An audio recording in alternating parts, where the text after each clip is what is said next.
기시다 총리는 이번 한일 정상회담에 대해서 윤석열 대통령과 신뢰 관계를 강화하고 함께 새로운 시대를 열고자 한다고 강조했습니다. 일본 정부도 이번 한일 정상을 통해서 한일 관계 개선의 움직임을 궤도에 올렸다면서 공식 입장을 내놨는데요. 도쿄 연결해서 자세히 알아보겠습니다. 김세호 특파원. 네, 도쿄입니다. 기시다 총리가 이번 한일 정상회담에 대해 별도의 입장을 냈다고요? 네, 기시다 후미오 일본 총리가 서울을 떠나기 직전 취재진에게 윤석열 대통령과 신뢰 관계를 한층 강화하고 힘을 합쳐 새로운 시대를 열고자 한다고 강조했습니다. 또 어제 윤 대통령 관저에 초대받아 개인적인 것을 포함해 윤 대통령과의 신뢰 관계를 깊게 할 수 있었다고 느낀다고 말했습니다.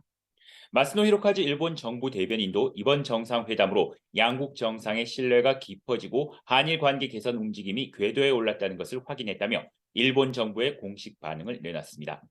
일본 주요 신문들도 이번 한일 정상회담 결과를 일제히 일면 주요 뉴스로 다루며 긍정적인 평가를 내놨습니다. 요미우리 신문은 한일 관계 가속화를 확인했다는 제목을 통해 12년 만에 셔틀 외교가 재개됐다고 보도했습니다. 강제동원, 대북 대응, 원전 오염수, 경제 현안, 원폭 위령비 방문 등을 주요하게 다뤘는데요. 특히 강제동원 피해자에 대해 기시다 총리가 가슴이 아프다는 발언은 지난 3월 한일 정상회담 당시 역대 내각의 역사인식 계승을 한다는 발언보다 한 발 더 나간 것이라고 평가했습니다. 그러면서 한국 내 반발 여론에 대해 과거사에 겸허히 마주하는 자세를 호소하기 위한 것으로 분석했습니다.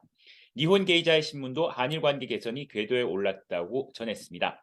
기시다 총리의 강제동원 피해자 관련 발언은 자민당 내 반발 여론과 한국 국민의 심정 사이에서 균형을 맞춘 것이라고 분석했습니다. 아사히 신문은 사설에서 여당인 자민당의 신중론에도 기시다의 한국 조기 방문은 매우 현명한 결정이라고 강조했습니다. 또 기시다 총리의 강제 동원과 관련한 발언도 총리의 언어로 표현한 점은 평가할 수 있다고 밝혔습니다. 이와 함께 기시다 총리가 윤 대통령과 함께 한국인 원폭 희생자 위령비를 참배하기로 한 데 대해선 제1본 대한민국 민단 히로시마 본부 원폭 피해자 대책 특별위원회 측이 참배하는 것 자체가 사죄하는 것이라고 생각한다고 말했습니다. 네, 그렇다면 이번 셔틀 외교 재개에 대해서 일본 내 평가는 대체적으로 긍정적이다 이렇게 볼 수 있는 겁니까? 네, 그렇습니다. 니혼 게이자에는 사설에서 한일 관계가 속도감을 가질 수 있는 것은 과거를 다시 문제 삼지 않는 윤 대통령의 자세가 크게 작용했다고 평가했습니다.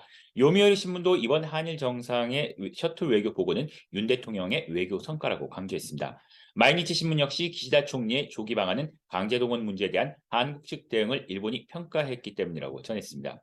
하지만 한국 정부에 대한 의구심 역시 여전히 가지고 있는 모습입니다. 특히 일본이 주목하고 있는 것은 윤 대통령의 지지율입니다. 현재 윤 대통령의 지지율이 30%대에서 벗어나지 못하고 있는데요.